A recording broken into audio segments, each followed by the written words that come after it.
Okay, so 0-2, there are 80 games left. I should tell you the sky not falling. You're much closer to the Milwaukee game than you were in the Boston game.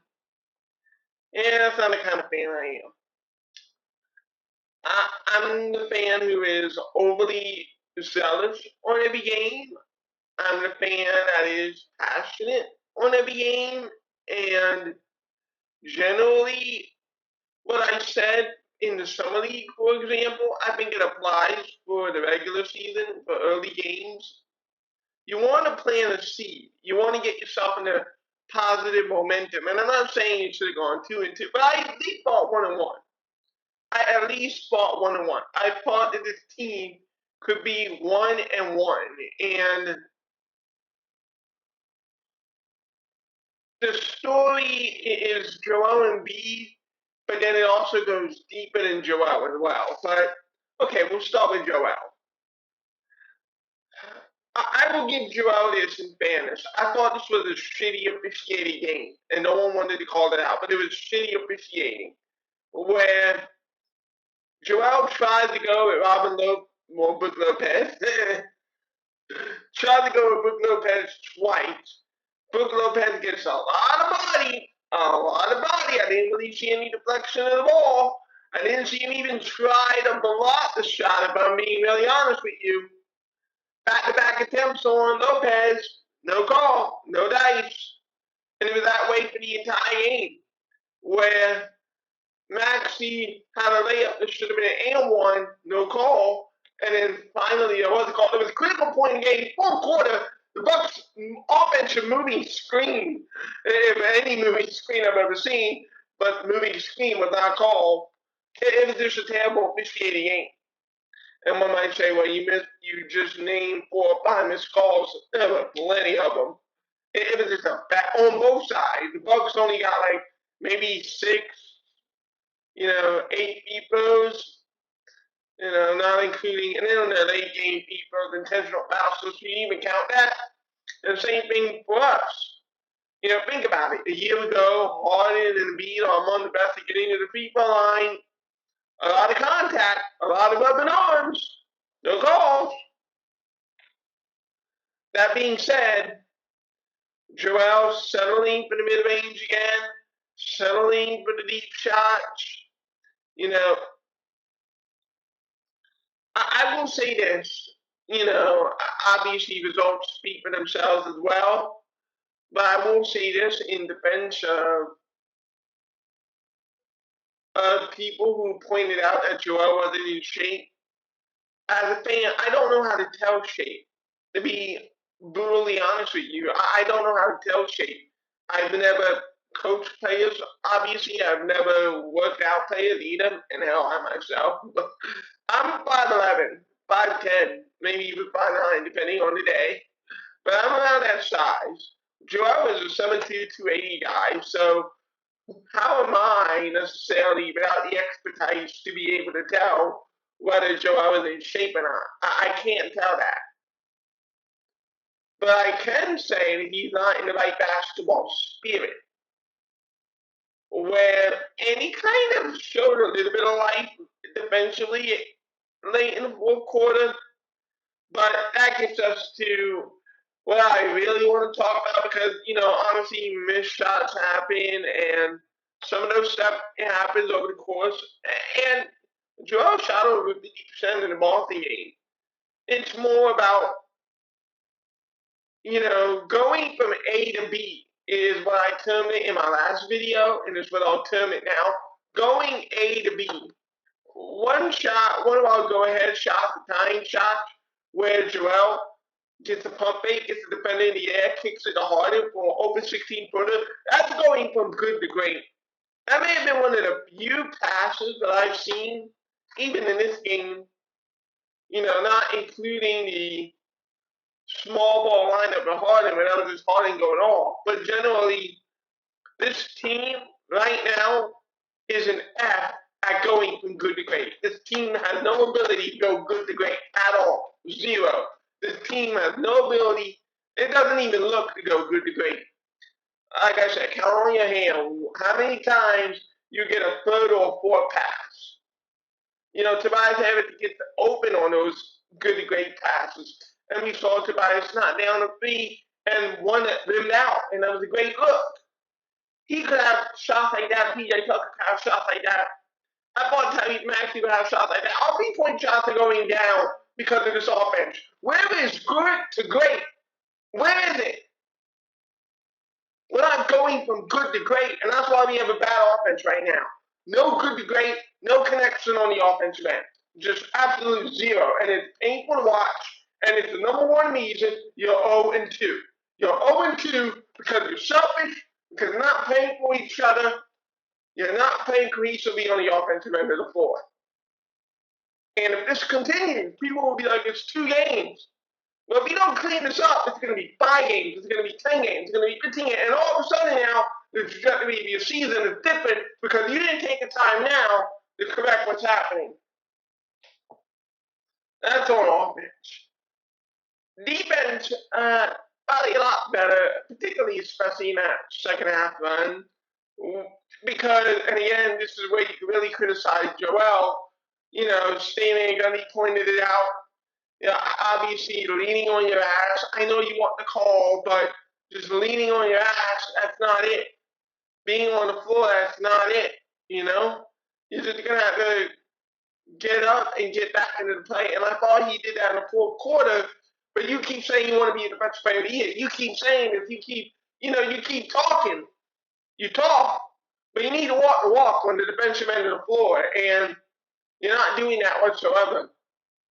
Again, I can't tell if it's shape or not. I don't know. I'm not trained to look for it. I don't know how to look for it.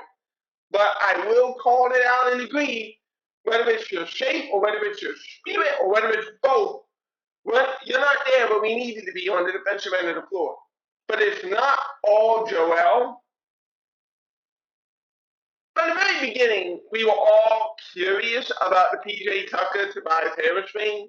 And you want to know where it really shows? PJ Tucker is all the 6'5", and you feel it. He's just too small. He's too small, and he really isn't an athlete at that wing position. Like, so many times reputation precedes whether a player is actually good or not. And PJ, ultimately, in the end, you get 4 points, you get 6 rebounds, and it's like, let's get real here, guys. There's nothing really spectacular about that. I get the crucial rebound or so late in the game, whatever the case may be, but it's not really doing anything for you. They go from Jimmy Butler to even to go from Danny Green to PJ Tucker. Honestly, at least Danny Green could hit the threes. At least Danny Green could hit threes, and at least Danny Green could, I don't know, just give you, even though he was old and not his younger self, at least Danny Green had a physical profile, I guess, of a wing. I know I've said a long time on this channel, he's a little bit slower and smaller, but at least he's a legit 6'6". Kid is no butt, and when you have no butt, Danny didn't have much butt either, but there's a difference between a little butt and no butt. And right now, a team can attack you off the Joel because who's going to be there, really? Not going to be Tobias.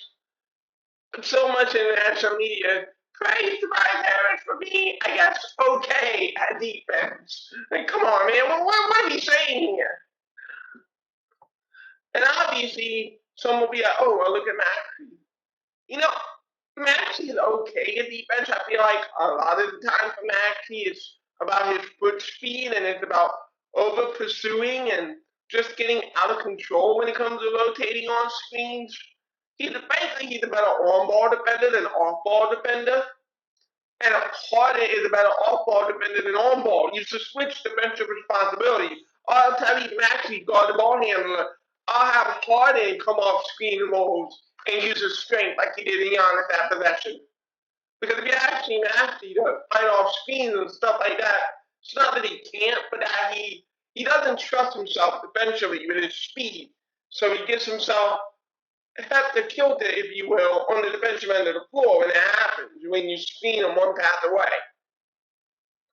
That being said, a lot of these problems would be obscured if instead of 6'5", pudgy PJ Tucker, you had, I don't know, any wing with a vertical.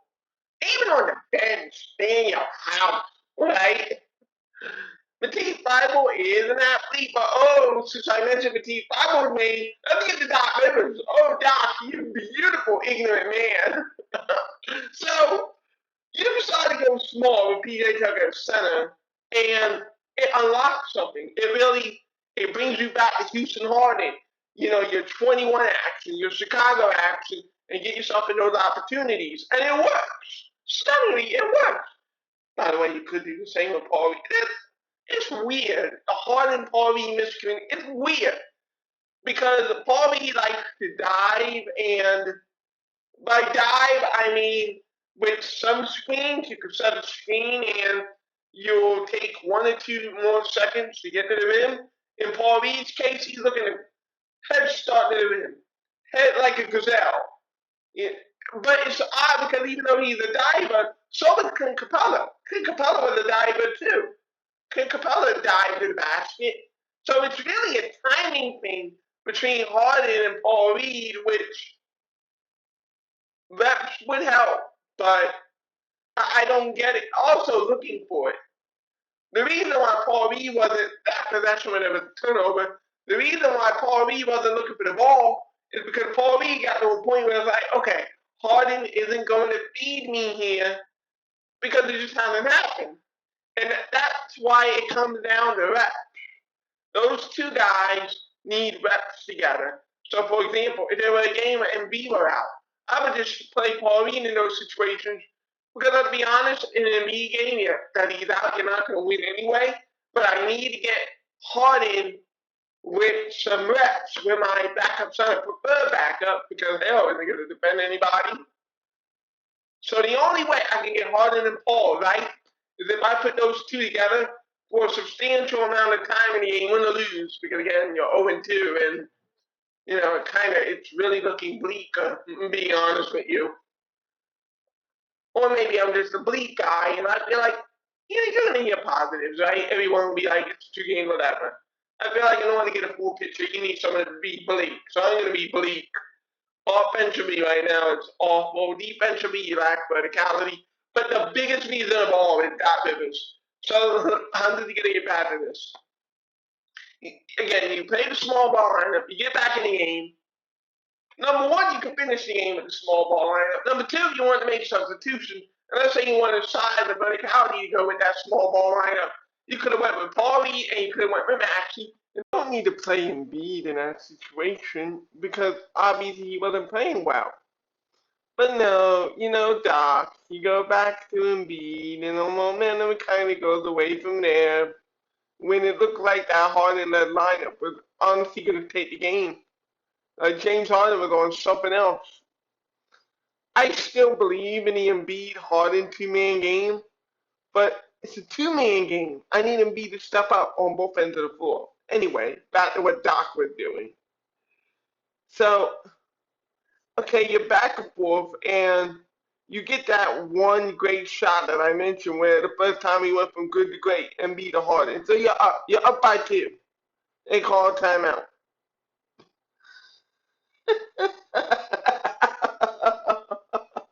I do not know what Doc Rivers was thinking. I do not know what went through Doc Rivers' head.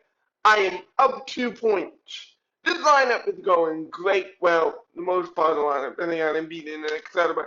But I have the lead. This is my lineup. This is the majority of the lineup. It gave me the lead. So I'm going to make a substitution. Okay, fine, whatever, right? I'm going to substitute in a guy that I did not play for 44 and a half minutes.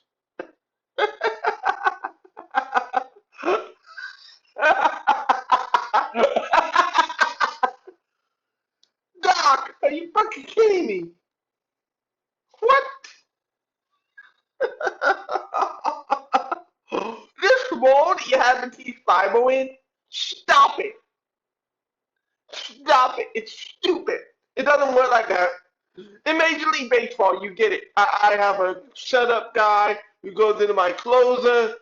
Basketball doesn't work like that, Doc Rivers. I thought you were in the game for 20 years and you should know this.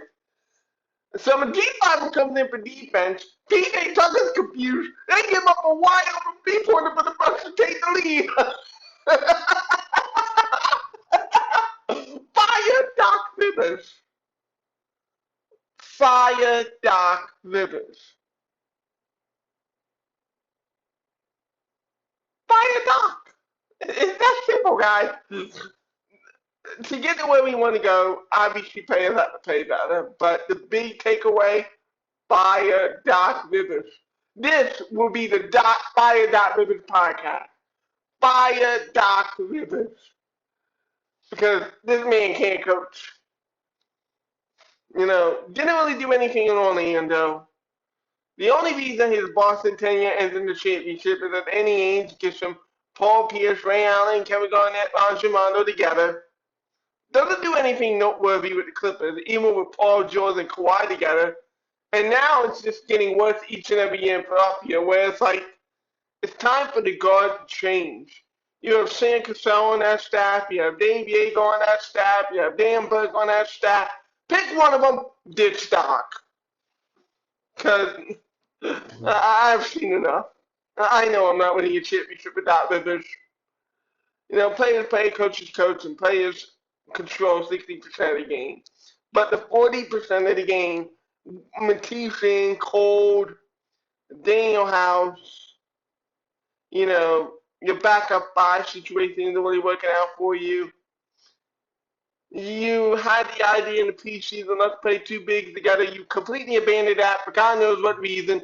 You can't call it shooting because they're not really shooting either. Whole team's a mess. Systematically, it's a mess. I'm done until you fire Doc Rivers. Now, some might say, well, we wanted to fire Doc, and then Joel goes on a run. I feel like for the better of the team, just rip off the Doc Rivers Band-Aid. He's not the coach of the team moving forward for a championship. Like, if that's your goal, part one is firing Doc Rivers. You know that Spider-Man meme where the two Spider-Men are pointing at each other? Doc Rivers and Steve Nash, they are the Spider-Man meme. They're literally the same guy. Doc Rivers and Steve Nash, both former players. NBA GMs, and I know in one of my videos about a new coach, I know I mentioned Scottie Pippen and stuff like that, but now I'm realizing the whole player-coach movement, nah, man, nah, it's not it. I don't know how Portland Trailblazer fans feel about Chauncey Billups, but this whole player-coach movement, it's just not working. It's just not working. To that end, just fire Doc and pick whoever, because this is just trash from a coaching positional standpoint. Just what are we doing with Matisse Thybulle? We're trying to sign Matisse Thybulle to a contract extension. We don't agree, and Matisse is all but phased out, except that we want to use him like he's a Major League Baseball closer or something. Fire Doc Rivers. Signing off.